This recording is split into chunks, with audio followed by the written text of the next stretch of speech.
gonna get in these cars. Get in one of the trucks, it don't matter. Get in one of the trucks. Go get in the truck. Stop crying, bro. A scary Easter Sunday for many in the South, including here in Monroe, Louisiana, where many homes were damaged earlier today. We're going to have a live look and update with AccuWeather's Bill Waddell in just a moment. Thanks for joining us here on this Easter. I'm meteorologist Adam Del Rosso. A very serious situation ongoing right now across southern Mississippi. This is where we have two tornado emergencies that are ongoing with confirmed tornadoes on the ground. Let's zoom on in to where some of those warnings are right now between Jackson and Hattiesburg. I'm going to stop this on the most recent frame. We're going to go on over to the radar site out of Jackson, and you can very clearly see with these two cells the hook echoes in the radar signature. And what that means is that there is rotation, and within that notch, that little hook, that is where we likely have those tornadoes on the ground. One there getting ready to pass just to the north of Sandersville. We've got that tornado emergency, including the I-59 corridor. And then the other one just to the south and east of Prentice. And that second storm is about to pass through the same areas where that easternmost storm just moved through. So this is going to potentially be a very bad situation for places like Collins, where we're cleaning up after this first storm, or maybe even just trying to still assess what's going on. And you've got another tornadic supercell just off to the west, or maybe I should say not necessarily a supercell, but embedded within this line. And as I switch on over to the velocity mode, you can very clearly see these couplets, the red and green, right next to each other. That is the radar showing us where we have the rotation in the atmosphere.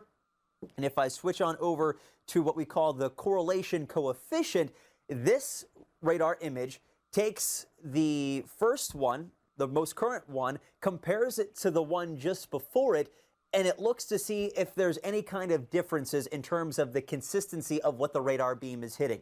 If it's all rain, then it's going to show up as pink here. But if you have anything like hail or more especially tornadic debris, it is going to show up as a much different color, as in these blues here that we've got on the map that I've got circled in those same areas. So that is likely tornadic debris, confirming that there is a large tornado on the ground as these storms make their way to the north and east at about 50 miles per hour. This is a part of the same complex that did bring those dangerous and damaging storms to Monroe, Louisiana earlier. We do want to check in with AccuWeather's Bill Waddell right now. Bill, what kind of damage are folks seeing there and having to clean up? Yeah, we are seeing a lot of roofs ripped right off of the houses here on this street. We're on Parkland Avenue in this community. A lot of families out on their front steps trying to get some fresh air. A lot of them trying to stay positive after all this, telling us they're dealing with a tornado, also dealing with a global health pandemic, not even able to see some of their family members. I'm stepping out of the way so we can give you just a closer look at some of the damage here in Monroe. And you could see this tornado earlier today ripping the roofs right off of these homes. Parts of walls have collapsed, and you'll be seeing here in just a moment these families outside, some of them putting up tarps on their homes because we have been seeing more rain coming in, and they're trying to salvage what they can in their homes. You could see that home farther down the block, some folks right up on the roof. They were just able to put that tarp up within the past few minutes. So these families here dealing with rain, they're dealing with wind after this tornado. The good news, I was able to speak with emergency officials here on the ground just within the last 10 minutes. They tell us there are a number of minor injuries, but the good news, at least at this point, everyone has been accounted for after this tornado. That's their early preliminary report. But you'll see in this community, we're still seeing police officers and firefighters going door to door, trying to check on all of these family members, making sure they're okay after this tornado in Monroe, Louisiana. Reporting live, I'm Bill Waddell for AccuWeather.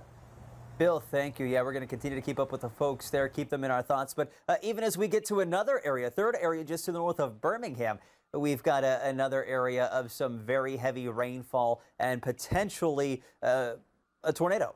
Not as much of a confirmed serious threat as what we've got going on across southern Mississippi, but we do have a tornado warning around Jasper. You can tell all of the darker reds indicating the heavy rainfall here.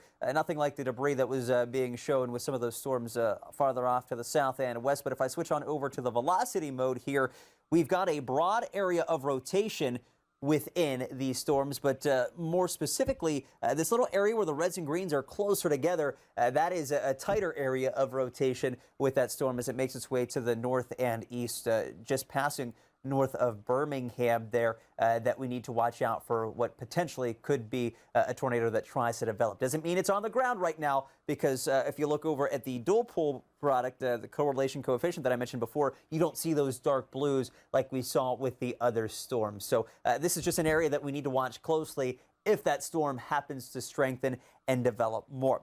Another area, as if this wasn't enough, we've got some storms going across eastern Oklahoma as well. I'm going to switch on over to the national radar image, and I'm going to loop it as well as we pan back to the west. You can tell we've got a couple of severe thunderstorm warnings now across northeastern parts of Texas around Paris, Texarkana. The one warning that we had approaching Fort Smith, that has since been allowed to expire. Doesn't mean it can't strengthen again, and they might have to issue another one. But this is another area where we need to watch out for damaging wind gusts 60 to 70 miles per hour, as well as hail 1 to 2 inches in diameter. We've got a severe thunderstorm watch in effect for the southeastern corner of Oklahoma and northeastern parts of Texas. That goes until 8 Central Time, but we've also got those tornado watches, which we've been talking about for the last several hours, across Mississippi and into Alabama. The newest watch that was issued goes until midnight Central Time for southwestern parts of Alabama, including Mobile. You get northward into Birmingham, that watch goes until 10 Central Time. And then for the watch that includes the central part of Mississippi, that is a particularly dangerous situation watch, which means that the ingredients there are a little bit more conducive for tornadic storms, which we've, of course, already seen. That goes until 8 Central, and the watch extending farther to the south into Baton Rouge, that also goes until 8 Central. So we've got a high wind threat.